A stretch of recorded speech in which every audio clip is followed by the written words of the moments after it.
Good morning students. पिछली class में हमने जो 4 प्रकार के त्रिविम जालक है वो हमने देखे कौन कौन से।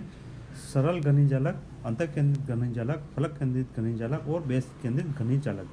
तो इन चारों में से कौन सा प्रकार है ये हम एक्स-रे डिफ्रैक्शन या एक्स किरण विवर्तन के द्वारा पता लगाते हैं, और जो संरचना है उसको बताते हैं कि जो उपरोक्त क्रिस्टल है, अज्ञात क्रिस्टल है, वह किसकी संरचना से मैच कर रहा है। सामान्य जालक से मैच कर रहा है, या आपके बॉडी सेंटर्ड क्यूबिक लेटर से मैच कर रहा है, या एफसीसी स्ट्रक्चर से मैच कर रहा है, या बेस सेंटर से मैच कर रहा है। तो अगर हम इसको वापस दोबारा देखें तो ये सबसे पहला वाला बता रखा है। यहाँ पर क्या बता रखा है? Simple cubic lattice. इसमें जो क्यूब है, जो घन है, उसके कोनों के ऊपर जो है अवयवी कण मौजूद है, ये हम देख रहे हैं कोनों पर मौजूद है। तो इसका मतलब जो है यहाँ पर कुल कणों की संख्या कितनी हो गई? 8। और जो इस इकाई सेल में प्रभावी अवयवी कणों की संख्या है 8 × 1/8, क्योंकि जो आपके क्यूब का कोना है वह 8 त्रिविम जालक या इकाई कोष्टिका में विभाजित है, और कुल कणों की संख्या होगी यहाँ पर 1। दूसरा हमने देखा बॉडी सेंटर्ड क्यूबिक लेटिस, काय केंद्रित घनी जालक। इसका अंदर कुल कणों की संख्या कितनी? जैसा आपको बताया कि घन कोण के ऊपर 8, एक उसके बीच में, कुल कणों की संख्या हो गई 9, और अवयवी कणों की संख्या या प्रभावी कणों की संख्या यहाँ पर हो गई 2। 8 तो जो है कहाँ हो गए? घन कोण के ऊपर, और एक हो गया उसके सेंटर में। जैसे हम बताइए एक हो गया उसके सेंटर में। तो इस प्रकार से कुल कणों की संख्या 9, प्रभावी कण की संख्या यहाँ पर कितनी हो गई? आपको 2। इसी प्रकार से जो तीसरी संरचना है जो कि हम NaCl और KCl में पढ़ेंगे, वह कौन सी संरचना है? Face centred cubic lattice. और यहाँ पर जो है जो घन कोण के ऊपर उपस्थित अवयवी कण है उनकी संख्या हो गई 8, और कुल फलकों की संख्या है 6, जिसका अंदर है 6 कैसे हो गए कि यहाँ पर ये ऊपर और ये नीचे, ठीक है। उसके बाद में ये दाएं फलक पे और ये बाएं फलक पे, और ये फिर ऊपर वाली फलक पे, ये आपको ऊपर वाली फलक पे और ये नीचे वाली फलक पे। कुल हो गए 6 जो फलक का ऊपर हो गए, ये हो गए 6 फलक पर। कुल कणों की संख्या होगी 14, और प्रभावी कण संख्या कितनी हो गई? जैसा हमने पहले बताया 8 × 1/8 और 6 × 1/2। तो 1 + 3, तो प्रभावी कण संख्या कितनी होगी यहाँ पर? 4। इसका मतलब है अगर और चौथा वापस देखते हैं, चौथा है बेस सेंटर्ड क्यूबिक लेटिस। कुल कणों की संख्या कितनी है? 8 तो कोनों के ऊपर, 2 आमने सामने के फलक पे, कुल संख्या हो गई 10। और यहाँ पर प्रभावी कण संख्या कितनी होगी? 8 × 1/8 प्लस 2 × 1/2, क्योंकि यहाँ पर जो 2 अवयवी कण हैं ये ऊपर और नीचे की फलक में, एक तो ये इस नीचे वाले इकाई कोष्टिका में है, और एक ऊपर वाली जो भी इकाई कोष्टिका है उसका अंदर, वो इसको हम इस तरह बता सकते हैं कि ये जो अवयवी कण है, एक तो इस इकाई कोष्टिका में वो रहेगा, और एक इससे ऊपर वाली में रहेगा। इसका मतलब जो है एक कण 2 भागों में, 2 त्रिविम जालकों में शेयर कर रहा है। तो यहाँ पर 2 × 1/2, तो इक्वल हो गया 2। अब यहाँ पर हम चारों की तुलना करते हैं, तो यहाँ पर कुल अवयवी कणों की संख्या जो है यहाँ पर दिख रही है हमको 1, 2, और यहाँ पर रह रही है 4, और यहाँ पर आ रही है आपके 2। तो इसमें जो सबसे ज़्यादा प्रभावी कण संख्या किसमें दिख रही है? वो दिख रही है 4। ये किसमें दिख रही है? आपके फेस सेंटर्ड क्यूबिक लेटिस में। तो इसका घनत्व सर्वाधिक होगा, ठीक है ना। तो ये आगे न्यूमेरिकल सोल्व करते हैं, उसका ये महत्वपूर्ण भाग है। तो आपको एक्सरे एनालिसिस से यही पता लगाना है कि जो क्रिस्टल संरचना है वह इन चारों में से किस प्रकार की है। वो हमको पता लग गया तो उसके बाद में जो हमारा जो उद्देश्य है वह हल हो जाता है कि दिए गए अज्ञात क्रिस्टल की संरचना सरल घनी जालक जैसी है, या बॉडी सेंटर्ड क्यूबिक लेटिस जैसी है, या फलक केंद्रित घनी जालक जैसी है, या बेस सेंटर्ड क्यूबिक लेटिस है। हम आगे बढ़ते हैं, तो हम बात कर रहे हैं कि यहाँ इनका वर्गीकरण जो किया गया है वह 7 क्रिस्टल समुदाय में किया गया है। यहाँ पर इनका वर्गीकरण किया गया है 7 क्रिस्टल समुदाय में। और इस वर्गीकरण को अगर हम देखें तो उसके अंदर एक महत्वपूर्ण बात क्या है, हमको ये ध्यान रखना है कि यहाँ पर जो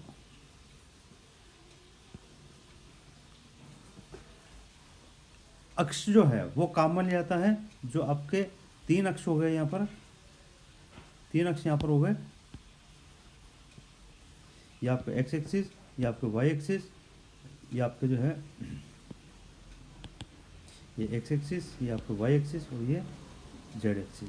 यहाँ पर एक्स एक्सिस ये आपका मूल बिंदु हो गया, ये मूल बिंदु हो गया। अब यहाँ से एक्स एक्सिस के ऊपर अगर अंतःखंड कट रहा है किसी फलक का, वो कहलाता है ए। इसी प्रकार से वाई एक्सिस के ऊपर अगर अंतःखंड कट रहा है तो वो जो मूल बिंदु से दूरी कहलाती है बी। और यदि जेड एक्स के ऊपर किसी फलक का अंतःखंड कट रहा है उसको हम कहते हैं दूरी को, मूल बिंदु से दूरी को सी। पहली चीज। दूसरी चीज, जो एक्स अक्ष है, जो हमने देखा ये एक्स अक्ष है, इसके सामने वाला जो कोण है ये, तो यहाँ पर ये जो कोण कहलाता है ये कहलाता है एल्फा। वाई अक्ष, ये वाई अक्ष, इसके सामने का जो कोण है ये कहलाता है आपके बीटा। और इसी प्रकार से जो आपके जेड अक्ष है, इसके सामने का जो कोण है वो कहलाता है गामा। तो इस आगे जो वर्गीकरण देख रहे हैं उसके अंदर ये आधारभूत जो जानकारी हमारे पास होनी चाहिए कि यहाँ पर एक्स वाई जेड एक्सिस के अंदर जो जो आपके फलक की जो काटे गए दूरी जो है अंतःखंड की दूरी, वह एक्स अक्ष पे ए कहलाती है, वाई अक्ष के ऊपर बी कहलाती है और जेड अक्ष के ऊपर सी कहलाती है। और कोण जो आपके एक्स अक्ष है उसके सामने कोण अल्फा कहलाता है, वाई जो आपके अक्ष है उसके सामने कोण बीटा कहलाता है और जेड जो अक्ष है उसके सामने कोण जो है गामा कहलाता है। इस चीज़ को ध्यान रखते हुए ये वर्गीकरण आगे किया गया है, इसको हम देखते हैं। तो यहाँ पर जो सारी क्रिस्टल संरचना है उसको 7 क्रिस्टल समुदाय के अंदर वर्गीकृत किया गया है। सबसे पहला है, यहाँ दिखाई दे रहा है, सबसे पहला है घनी क्यूबिक, दूसरा है चतुष्कोणीय टेट्रागोनल, चतुष्कोणीय टेट्रागोनल, तीसरा है समचतुर्भुजी, या जो गंधक का अपर रूप होता है, एलोट्रोप होता है, विषम लंबाक्ष, तो हम इसको विषम लंबाक्ष भी कहते हैं, ऑर्थोरोम्बिक। चौथी जो कैटेगरी है क्रिस्टल समुदाय की वो कहलाती है एकंताक्ष, जो गंधक होता है ना एकांताक्ष, विषम लंबाक्ष, तो ये एकंताक्ष, यह इसको हम मोनोक्लिनिक कहते हैं। पांचवा जो है यह त्रिकोणीय त्रिविम जालक या क्रिस्टल समुदाय कहलाता है। और छठी कैटेगरी है षटकोणीय हेक्सागोनल कहलाता है। और 7वीं कैटेगरी कहलाती है त्रिंताक्ष, ट्राइक्लिनिक। ठीक है, अब वर्गीकरण कैसे किया गया? सबसे पहले घनी समुदाय देखते हैं। पहला समुदाय देखते हैं। तो अगर आप क्यूब का मॉडल आपने देखा है तो आप स्पष्ट बता पाओगे कि यहाँ पर जो तीनों अंतःखंड है ए बी सी ये बराबर होंगे और तीनों कोण अल्फा बीटा गामा ये 90 डिग्री होंगे। ठीक है ना, क्यूब के अंदर सारी भुजाएं बराबर, एक्स अक्ष पे सारी भुजाएं बराबर, एक्स अक्ष पे ए, वाई अक्ष पे बी, जेड अक्ष पे सी। इसी प्रकार से जो एक्स अक्ष के सामने वाला कोण है अल्फा, वाई अक्ष के सामने वाला बीटा, जेड अक्ष के सामने वाला गामा, ये तीनों जो है 90 डिग्री होते हैं। तो इस पहले जो क्रिस्टल समुदाय है उससे हमको समझ में आता है कि वर्गीकरण का आधार क्या है, कैसे है, क्यों रखा गया है।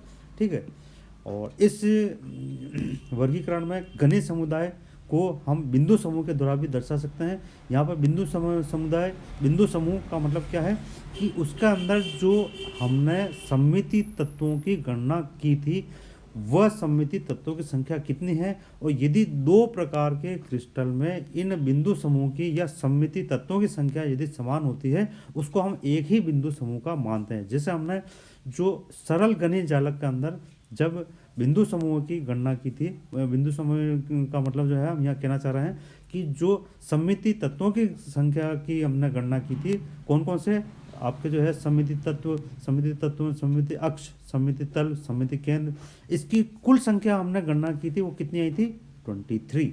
कितनी आई थी? 23। इसका मतलब यदि किसी क्रिस्टल के अंदर जो है सममिति तत्वों की संख्या 23 आती है, यानी इसका अंदर जो है जो बिंदु समूह है वह समान कहलाएगा। जैसे यहाँ पर क्यूब की हमने देखी है, घन के अंदर हमने गणना की है सममिति तत्वों की। इसी प्रकार से जो अष्टफल की क्रिस्टल है उसके अंदर भी कुल सममिति तत्वों की संख्या 23 होती है। इसलिए अष्टफल की क्रिस्टल और क्यूबिक क्रिस्टल दोनों को एक ही बिंदु समूह में घनी में हम रखते हैं।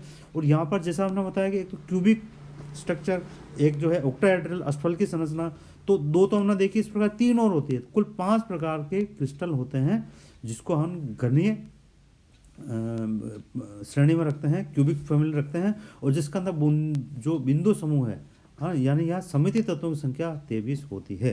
ठीक है, और इस प्रकार के क्रिस्टल में जो त्रिविम जालक है, ब्रेवेज लेटिस किस प्रकार के होते हैं ये हम देखते हैं। यहाँ जैसा बताया सिंपल क्यूबिक लेटिस होता है, बॉडी सेंटर्ड क्यूबिक लेटिस होता है और फेस सेंटर्ड क्यूबिक लेटिस होता है। तो ये घनी समुदाय का अंतर्गत आते हैं। और यहाँ पर जो है त्रिविम जालकों की संख्या तीन प्रकार, simple cubic lattice, body centre cubic lattice और फेस सेंटर क्यूबिक लैटिस, इस प्रकार के 3 प्रकार के यहाँ पर जो है ब्रेवेज लैटिस है। ये हमने बताया उदाहरण, जैसा हम पहले से बता रहा है, NaCl, KCl, जो आपके हीरा है उसकी संरचना, इसी प्रकार से सिल्वर, गोल्ड, लेड, इनकी भी संरचना इसी प्रकार की होती है। अब हम जो है दूसरा जो क्रिस्टल समुदाय देखते हैं, चतुष्कोणीय या टेट्रागोनल। इसके अंदर जो है एक भुजा थोड़ी लंबी होती है, यहाँ एक यानी एक्स अक्ष के ऊपर और वाई अक्ष के ऊपर दोनों बराबर है, नीचे से चौकोर होगी, ठीक है। और जो सी है वह इससे थोड़ी अधिक होती है, हाँ, लंबी होती है या इससे अलग होती है, तो A=B but not equal to C, तीसरी भुजा अलग है, लेकिन कोण तीनों बराबर होता है, alpha equal to beta equal to gamma. और इसके अंदर बिंदु समूह की संख्या होती है 7 प्रकार के क्रिस्टल होते हैं, ठीक है। और यहाँ पर जो त्रिविम जालकों में वितरण है, 2 प्रकार के इसके अंदर जालक होते हैं, सरल गणित जालक और बॉडी सेंटर क्यूबिक लैटिस, काय केंद्रित गणित जालक। और इसी प्रकार से यहाँ पर जो है दूसरा इसके अंदर जो जालकों की संख्या 2 होती है, जैसे हम देख लें यहाँ पर कि 2 कैसे हुई है, यहाँ पर 2 कैसे हुई, यहाँ पर ये 1 और 2, ठीक है। और इसका उदाहरण जो है यहाँ बता रखा है आगे कि टाइटेनियम ऑक्साइड हो गया, टिन ऑक्साइड हो गया, टिन हो गया। इसी तरह से ये तीसरी कैटेगरी, इसको हम ध्यान से देख रहे हैं, ये इसका उदाहरण है। ये चौथी कैटेगरी एकंताक्ष, इसके अंदर जो हम आप आसानी से समझ सकते हैं जो लिखा हुआ है, इसके अंदर जो है एकंताक्ष जो है, इसके अंदर जो उदाहरण है कॉपर सल्फेट का। इसी तरह त्रिकोणी जो आपका ट्राइगोनल जो फैमिली है, क्रिस्टल समुदाय है, इसके अंदर जो है 3 प्रकार बिंदु समूह है और 5 प्रकार के इसके अंदर जो है जो आपके त्रिकोणी है उसमें 5 प्रकार के हैं। और एक जो है यहाँ पर जो है एक ही प्रकार की संरचना होती है, जिसको हम लिख रहे हैं सिंपल क्यूबिक लैटिस। एग्जाम्पल यहाँ बता रहा है calcium carbonate, sodium nitrate, quartz. और जो छठे प्रकार का जो समुदाय है उसको षटकोणी कहते हैं, एंगल ये, और जो अंतःखंड यहाँ दे रखे हैं।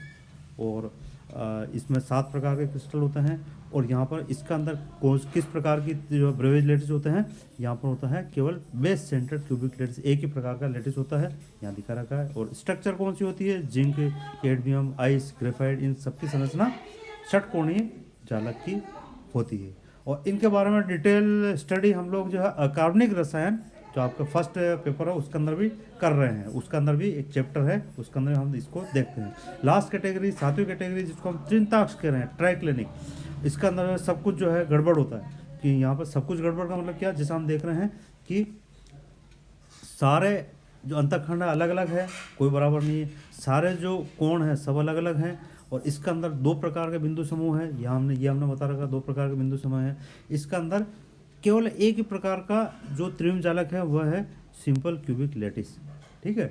और उदाहरण यहाँ बता रखे हैं आगे कौन कौन से, कॉपर सल्फेट है, पोटेशियम डाइक्रोमेट है। अब यहाँ पर इंपॉर्टेंट चीज़ कि कुल जो बिंदु समूह की संख्या कितनी हो गई, यहाँ जिसे हम बता रहे हैं कुल समूह कितना होगी, ये हो गई आपके 14, कितनी हो गई 14 प्रकार के ब्रेवेज लैटिस में हम इन 7 समुदाय को व्यक्त करते हैं, ठीक है। अब इससे आगे जो है एक न्यूमेरिकल देखते हैं, नेक्स्ट टर्न पर हम ये न्यूमेरिकल देखते हैं।